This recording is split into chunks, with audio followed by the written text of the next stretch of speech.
نبی صلی اللہ علیہ وسلم نے ابو نصر کو ان کے حوالے کر دیا. آپ نے فرمایا ان کو ان کے حوالے کر دو. کیوں حوالے کیا؟ کیونکہ اگلی حکمت عملی بہت بہترین تھی اور مستقبل کی آپ کو سوچ تھی اور اللہ کا فیصلہ یہی تھا. انہوں نے اس کو پھر قید میں ڈال دیا. انہوں نے جیل ہی میں اسلام سکھلانا شروع کر دیا. یعنی جس سہیل کے بیٹے کو انہوں نے ابو نصر کو جیل میں ڈالا تھا وہ ادھر مسلمان کر رہا تھا لوگوں کو. انہوں نے سمجھا آپ جیل میں ڈالیں گے اور اس کی ہمت ٹوٹ جائے گی، یار مسلمانوں نے مجھے واپسی کر دیا، رسول اللہ بھی واپسی کر دیا اور یہ سمجھے گا کہ بزدل مسلمان یہ مرتد ہو جائے گا. لیکن مرتد نہیں ہوا. اللہ تعالیٰ نے ایسا مسلمانوں کو اس وقت جذبہ دیا تھا کہ وہ مرتد نہیں ہوا، حالانکہ بیڑیاں ڈلی ہوئی، خون بہ رہا تھا پاؤں سے، اللہ کے رسول نے واپسی کر دیا. یعنی آپ کو اپنے صحابہ پر اتنا یقین تھا کہ میرے صحابہ کو کوئی فرق نہیں پڑتا. بسم اللہ والصلاة والسلام علی رسول اللہ، اما بعد فاعوذ باللہ من الشیطان الرجیم. بسم اللہ الرحمن الرحیم. طہارت کے حوالے سے باب ہم نے شروع کیا تھا. کتاب الطہارہ کتاب شروع کی تھی. اس کی پہلی حدیث کا کچھ حصہ ہم نے پڑھ لیا تھا. آگے حدیث کے الفاظ ہیں فمن کانت ہجرتہ الی اللہ ورسولہ، پس جس کسی کی ہجرت ہو اللہ اور اس کے رسول کی طرف، فہجرتہ الی اللہ ورسولہ، اس کی ہجرت اللہ اور اس کے رسول کی طرف ہے. ومن کانت ہجرتہ الی دنیا، اور جس کی ہجرت ہو دنیا کی طرف، یصیبھا اس کو حاصل کرنے کے لیے، او امرأۃ یتزوجھا یا کسی عورت کی نیت سے اس سے نکاح کرنے کے لیے، فہجرتہ الی ما ہاجر الیہ، تو اس کی ہجرت اسی طرف ہے جس کی طرف اس نے ہجرت کی. یہ روایت صحیح بخاری کی ہے. صحیح بخاری کی یہ پہلی حدیث ہے. صحیح بخاری کی پہلی حدیث اور صحیح مسلم کی 1907 نمبر حدیث ہے. تو اس حدیث کے اندر ہم تو پہلے واضح کر چکے ہیں کہ نیت ضروری ہے ہر عمل کی، اور اعمال کا دور مدار نیتوں پر ہے. اس کے بعد اس میں جو ہے نا اب آج جو دو باتیں اور پڑھی ہے، ایک یہ ہے کہ جس کی ہجرت ہو اللہ اور اس کے رسول کی طرف. اس کا مطلب ہے کہ اللہ اور اس کے رسول کی خوشنودی کے لیے، ان کی رضامندی کے لیے ہو، ان کو راضی کرنے کے لیے. اور اللہ تعالیٰ قرآن مجید میں فرماتا ہے کہ وَمَن يُطِعِ الرَّسُولَ فَقَدْ أَطَاعَ اللَّهَ، جس نے رسول اللہ کی اطاعت کی اسی نے اللہ کی اطاعت کی. یعنی یہ ہجرت پیغمبر علیہ الصلاۃ والسلام کی سنت ہے، آپ کا طریقہ کار ہے. جس نے اس سنت پر عمل کیا، اس نے اس سنت پر عمل کیا یعنی پیغمبر کی اطاعت کی، تو پھر وہ اللہ کی رضامندی بھی حاصل کر سکتا ہے. اور جس نے ہجرت کی ہو اور اس کا مقصد کچھ اور ہو تو پھر وہ اللہ کی رضا حاصل نہیں کر سکتا. حالانکہ رسول اللہ صلی اللہ علیہ وسلم کی ایک اور حدیث ہے، آپ علیہ الصلاۃ والسلام نے فرمایا کہ یہ ہجرت جو ہے تہدم ما کان قبلہ، جتنے بھی انسان کی زندگی کے گناہ ہوں، جتنے بھی پچھلے گناہ ہوں، وہ سارے مٹا دیتی ہے. یعنی وہ کچھ ایسی نیکیاں ہیں جو انسان کے پچھلے سارے گناہ معاف کر دیتی ہے. ان میں سے ایک حج ہے، ایک عمرہ ہے، شہادت ہے، ایسے معاملات. اور اس میں یہ ہجرت کا حدیث کے اندر آتا ہے کہ جس نے ہجرت کی اللہ کی رضا کے لیے تو اس کے بھی سارے پچھلے گناہ معاف کر دیے جائے. اتنی بڑی نیکی ہے یہ ہجرت. تو یہ اللہ کے رسول کی سنت بھی ہے. جس نے اللہ کے رسول کی سنت کو ادا کیا اور اللہ کو راضی کرنے کے لیے. اور آج کے دور میں بھی ہجرت ہو سکتی ہے. ایسا کوئی علاقہ جو دارالکفر ہو، کفار کی حکومت ہو، کفار کا علاقہ ہو، ان کا تسلط قائم ہو، اور وہاں پر بندہ دین کی خدمت نہیں کر سکتا، دین کا کام کھل کر نہیں کر سکتا، تو دینی اعتبار سے وہ اللہ کی رضا کے لیے ہجرت کرے، کسی اور علاقے میں چلا جائے، کسی اور ملک میں چلا جائے، کسی اور شہر میں چلا جائے، تو پھر اس کی ہجرت اسی معاملے میں ہوگی کہ اللہ کی رضا کے لیے، صرف دین کی خاطر. تو پھر فرمایا کہ اس کی ہجرت اللہ اور اس کی رسول کی طرف ہے. یعنی اللہ کی رضامندی ہے اس میں اور رسول کی اطاعت ہے. پھر فرمایا کہ آگے اور جس کی ہجرت ہو دنیا کی طرف. آج اکثر ہجرت دنیا کے لیے ہوتی ہے. یہاں سے لوگ جاتے ہیں سعودی عرب کمانے کے لیے، یہاں سے لوگ جاتے ہیں دوسرے علاقوں میں کمانے کی نیت سے، مسلمان علاقوں میں آتے ہیں، مسلمان دوسرے علاقوں میں جاتے ہیں، ہجرت کرتے ہیں، اپنا علاقہ چھوڑتے ہیں، سفر کرتے ہیں، لیکن نیت دنیا کمانے کی ہوتی ہے، نوکری کرنے کی، مال کمانا، پیسہ کمانا، دولت کمانا. تو یہ جو ہے یہ مقصد ہو تو آگے اللہ تعالیٰ نے فرمایا کہ یا وہ کسی اور، رسول اللہ صلی اللہ علیہ وسلم نے فرمایا، اور یا اس کی ہجرت ہو کسی عورت کی طرف، یعنی اس کی نیت میں یہ ہو کہ میں جا رہا ہوں فلاں ایک لڑکی ہے، اس سے کوئی تعلق ہے، اس سے کوئی واسطہ ہے، یا کوئی رشتہ داری ہے، کوئی والدین نے رشتہ کر دیا اور یہ نکلا ہے، سفر باندھتا ہے، اس سے نکاح کرنے کے لیے، تو اس کی ہجرت اسی طرف ہے جس طرف اس نے ہجرت کی، یعنی اس کو دنیا تو ملے گی، اس کو وہ عورت تو مل جائے گی، لیکن اللہ کی رضامندی نہیں ملے گی۔ تو ہجرت کا ایک مقصد ہے، ایک بہت بڑا عظیم مقصد ہے، وہ ہے دین کی حفاظت، اپنے ایمان کی حفاظت، اپنے دین کی حفاظت، اپنی شریعت کے مطابق عمل کرنا، یہ ہجرت ہے۔ آج بہت ساری کنٹریز ہیں جو بیرون ملک کے اندر پردے پر پابندی ہے، داڑھی پر پابندی ہے، دینی امور پر پابندی ہے، تو دارالکفر ہے وہ، تو وہاں سے کوئی ہجرت کرے اس لیے کہ تاکہ میں جا کر اپنے علاقے میں پردہ کر سکوں، مسلمانوں کے علاقے میں ہوں گی، کوئی عورت ہجرت کرتی ہے تاکہ میں پردہ کر سکوں، دین پر عمل کر سکوں، یا کوئی مرد ہے وہ نکلتا ہے اس لیے تاکہ دین پر صحیح عمل کر سکوں، اس قید سے نکل جاؤں اور اللہ کو راضی کر سکوں، تو پھر اس کی ہجرت جو ہے اسی مقصد کے لیے ہوگی اور اللہ کی رضا اس کو حاصل ہوگی، اور کتنی بڑی نیکی ہے کہ پچھلے سارے گناہ اس کے معاف ہو جائیں گے۔ تو یہ حدیث تھی پہلی اس باب کی۔ نیت کی تھوڑی سی تعریف کی ہم نے پہلے جو ہے بیان کی تھی، النیت القصد والعزم علی شیء، نیت کیا ہے کہ کسی چیز کا ارادہ کرنا، کسی چیز کا ارادہ کرنا، والعزم، عزم بھی ارادے میں ہی آتا ہے، عزم کرنا، پختہ عزم کرنا، پختہ ارادہ کرنا، یہ نیت بہت بڑی نیکی ہے بذات خود، بذات خود نیت بھی بڑی نیکی ہے۔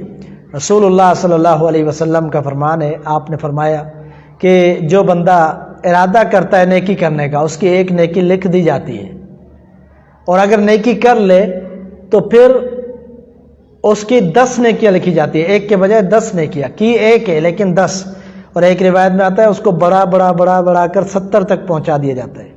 یعنی یہ نیت بھی اتنی بڑی نیکی ہے، خالی نیت کر دے اچھے کام کی، اچھے کام کا ارادہ کر لے، بھائی فلاں پروگرام ہے اور نیت بنا لے، دل میں ارادہ کر لے انشاءاللہ ضرور جاؤں گا، تو اس کو نیکی مل جائے گی جانے کی۔ یا کوئی اچھا کام ہو رہا ہے تو نیت کر لے انشاءاللہ مجھے اللہ نے موقع دیا تو میں بھی یہ کام کروں گا۔ اسی لیے حدیث کے اندر آتا ہے کہ جس نے جہاد کی نیت نہیں کی، جہاد کی نیت نہیں کی، ارادہ نہیں کیا، تو وہ نفاق پر مرتا ہے، یعنی وہ مسلمان ہی نہیں، ایسا بندہ جہاد کی نیت نہ کرے، ایسی عظیم نیکی ہے جہاد۔ تو نیت کا بذات خود بھی ایک بہت بڑا تصور ہے اور ایک بہت بڑی نیکی ہے، تو ایک بہت بڑا مقصد ہے۔ تو نیت، اچھے کام کی نیت کرنا اجر مل جاتا ہے، برے کام سے رکنے کی نیت، اس کے حوالے سے بھی اجر ہے۔ رسول اللہ صلی اللہ علیہ وسلم نے فرمایا کوئی بندہ برا کام کرنا چاہتا ہے اور وہ بچ جاتا ہے، ابھی تک اس نے کیا نہیں ہے، اس کا لکھا نہیں جاتا، اس وقت تک نہیں لکھا جاتا جب تک وہ برا کام کر لے، گناہ کر لے۔ یہ اللہ کی طرف سے شفقت ہے، اپنے بندے پر مہربانی ہے کہ نیت اگر اس نے اچھی کی نیکی کا لکھ دیا گیا، اگر بری کی تو لکھی نہیں جاتی جب تک کرتا نہیں۔ تو یہ ایک حدیث آج ہم نے پڑھ لی۔ اس کے بعد مہر نبوت،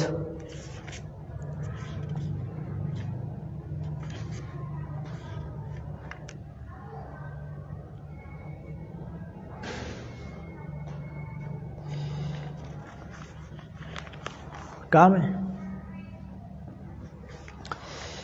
یہاں پر مہر نبوت میں 19 نبوت ہم نے شروع کیا تھا، اور اس میں 6 ہجری تھی، 6 ہجری میں صلح حدیبیہ ہوئی تھی، تو اس میں 3 جو ہے صلح کے جو شرائط تھے وہ ہم نے پڑھ لیے تھے۔ وہ شرائط کیا تھے؟ 10 برس تک صلح رہے گی، دوسرا یہ تھا کہ مسلمان اگر وہاں جاتے تو واپسی ہوں گے، مسلمان مدینے میں جاتے تو واپسی ہوں گے، اگر مرتد ہو کر وہاں گئے تو واپسی نہیں ہوں گے، اور اس کے بعد اگلے سال جو ہے دوبارہ مسلمان آ سکتے ہیں بیت اللہ میں۔ تو یہ اہم شرائط تھی 3۔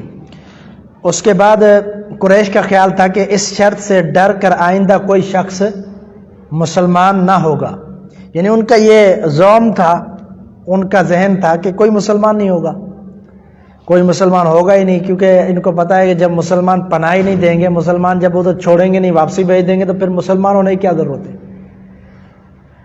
لیکن ابھی عہد نامہ لکھا جا رہا تھا کہ سہیل جو مکہ والوں کی طرف سے عہد کرنے آیا تھا، یعنی مکہ والوں کی طرف سے جو سہیل ان کا ایک سردار تھا، وہ لکھ رہا تھا صلح نامہ اور صلح نامہ کر رہا تھا، ان کی طرف سے امیر تھا، وہ امیر بن کے آیا تھا۔ اس کا بیٹا ابو نصر وہاں پہنچ گیا۔ سہیل جو ان کا امیر تھا کافروں کا، مشرکین کا، اس کا بیٹا ابو نصر وہ وہاں اسی دوران پہنچ گیا جب صلح ہو رہی تھی۔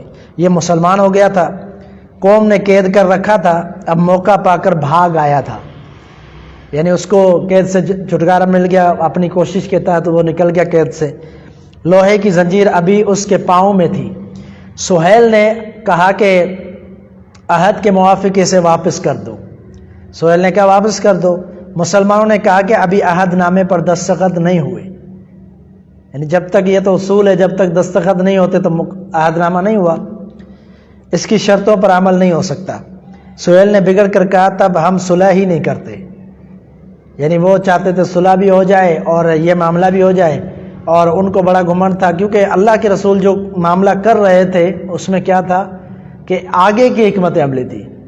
یہ جو صلح ہو رہی تھی اس نے بہت فائدہ دیا مسلمانوں کو، اسی صلح کی وجہ سے فتح مکہ بھی فتح ہوا، اسی صلح کی وجہ سے خیبر بھی فتح ہوا، اسی ایک صلح کی وجہ، صلح حدیبیہ کی وجہ سے۔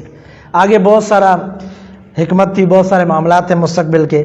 اللہ تعالیٰ نے یہاں پر جو ہے مسلمانوں کو بڑی پریشانی ہوئی۔ ایک موقع پر سیدنا عمر نے بھی کہہ دیا تھا کہ یہ کیسی شرطیں ہم قبول کر رہے ہیں، کیا کر رہے ہیں؟ تو انہوں نے آ کر کہا ابو بکر صدیق سے، آ کر کہا، پہلے اللہ کے رسول سے کہا، اللہ کے رسول نے کہا عمر میں اللہ کا رسول ہوں، یعنی جو اللہ کا رسول کر رہا ہے اس میں کوئی حکمت ہوگی اور اللہ کی طرف سے کوئی فیصلہ ہوگا۔ پھر جب ابو بکر صدیق کے بعد پریشان ہو کر گئے کہ اللہ کے رسول کون سی یہ شرطیں مان رہے ہیں کافروں کی، مشرکین کی، کیونکہ اللہ تعالیٰ نے قرآن مجید میں فرمایا اشداء علی الکفار، مسلمان کافروں پر بڑے شدید ہیں، بڑے سخت ہیں۔ اور ان پر جو اس وقت صحابہ اکرام تھے، ان میں سے مفسرین لکھتے ہیں کہ اشداء علی الکفار سے مراد بھی عمر رضی اللہ تعالیٰ عنہ، کافروں کے خلاف، مشرکین کے خلاف بڑے سخت تھے، اپنے دور میں بڑے علاقے فتح کیے، کافروں کو نکالا، یہودیوں کو نکالا، عیسائیوں کو نکالا۔ تو اس وقت بھی بڑے پریشان تھے کہ مشرکین ایسے کیسے شرطیں منوا رہے ہیں، کیونکہ وہ دلیر بہادر بھی تھے، وہ چاہتے تھے کہ ابھی لڑائی ہو۔ تو رسول اللہ صلی اللہ علیہ وسلم نے یہ فرمایا کہ میں اللہ کا رسول ہوں۔ ابو بکر صدیق کے پاس گئے تو ابو بکر صدیق نے بھی وہی جواب دیا کہ عمر اللہ کے رسول ہیں، اگر کوئی معاملہ کر رہے ہیں تو کوئی حکمت ہوگی۔ سیدنا عمر رضی اللہ تعالیٰ عنہ فرماتے ہیں مجھے کچھ شرمندگی محسوس ہوئی کہ میں نے کیوں اعتراض کیا، یعنی ابو بکر نے بھی وہی جواب دیا جو اللہ کے رسول نے جواب دیا۔ تو اس وقت جب اس نے کہا کہ ابو نصر کو واپسی، مسلمانوں نے کہا ہم نہیں کریں گے، ابھی صلح نہیں ہوئی، تو اس نے کہا کہ میں صلح نہیں کرتا، یعنی بگڑ گیا کافروں کا جو امیر تھا سہیل۔ نبی صلی اللہ علیہ وسلم نے ابو نصر کو ان کے حوالے کر دیا، آپ نے فرمایا ان کو ان کے حوالے کر دو۔ کیوں حوالے کیا؟ کیونکہ اگلی حکمت عملی بہت بہترین تھی اور مستقبل کی آپ کو سوچ تھی، اور اللہ کا فیصلہ یہی تھا۔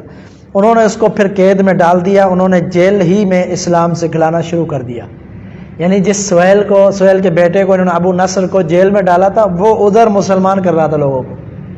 انہوں نے سمجھا اب جیل میں ڈالیں گے اور اس کی ہمت ٹوٹ جائے گی، یار مسلمانوں نے مجھے واپسی کر دیا، رسول اللہ بھی واپسی کر دیا، اور یہ سمجھے گا کہ بزدل مسلمان، یہ مرتد ہو جائے گا، لیکن مرتد نہیں ہوا۔